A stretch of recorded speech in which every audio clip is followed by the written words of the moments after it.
আগামীকালকে জানাজার নামাজের পরে তাকে আমাদের জাতীয় কবি নজরুল ইসলামের কবরের পাশে তাকে শায়িত করা হবে এবং তখন আবার তাকে সেন্ট্রাল মসজিদের সামনে হয়তোবা আরেকটা জানাজার নামাজের আয়োজন করা হতে পারে।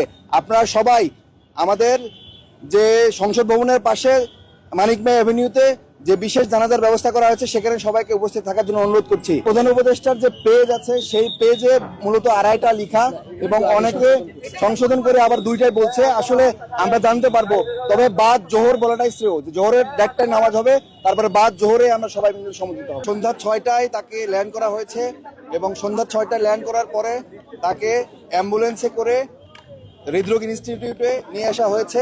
এখানে তাকে হিমাগারে রাখা হয়েছে এবং তার জানাজার নামাজ আমাদের প্রধান উপদেষ্টা প্রফেসর ডক্টর মোহাম্মদ ইউনূস আগামীকাল ঘোষণা করেছেন এবং তিনি জানিয়েছেন যে মানিক মিয়া এভিনিউতে সংসদ ভবনের মাঠে বিশেষ একটি ব্যবস্থা করা হয়েছে। আপনারা যারা জানাজায় অংশগ্রহণ করবেন তারা সবাই যেন কোনো ভারী ব্যাগ বা ভারী কোনো জিনিসপত্র না নিয়ে আসেন সে ব্যাপারে আহ্বান জানিয়েছে।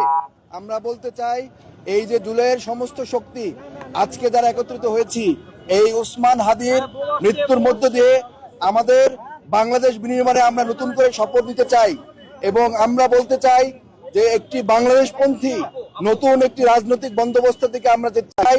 যারা বিভিন্ন পক্ষ স্যাবোটাইজ করে বাংলাদেশকে অস্থিতিশীল করার চেষ্টা করছে তাদের উদ্দেশ্যে বলতে চাই যে আপনারা ষড়যন্ত্রকে রুখিয়ে দিয়ে বাংলাদেশের আপামর ছাত্র জনতা আমাদের শরীফ ওসমান হাদি ভাইয়ের রক্তের বিনিময়ে একটি নতুন বাংলাদেশ বিনির্মাণের শপথ নিয়েছে। তার জানাজার নামাজ সম্পূর্ণ করে প্রধান উপদেষ্টা আগামীকালকে জানাজার নামাজের পরে তাকে আমাদের জাতীয় কবি নজরুল ইসলামের কবরের পাশে তাকে শায়িত করা হবে এবং তখন আবার তাকে সেন্ট্রাল মসজিদের সামনে হয়তোবা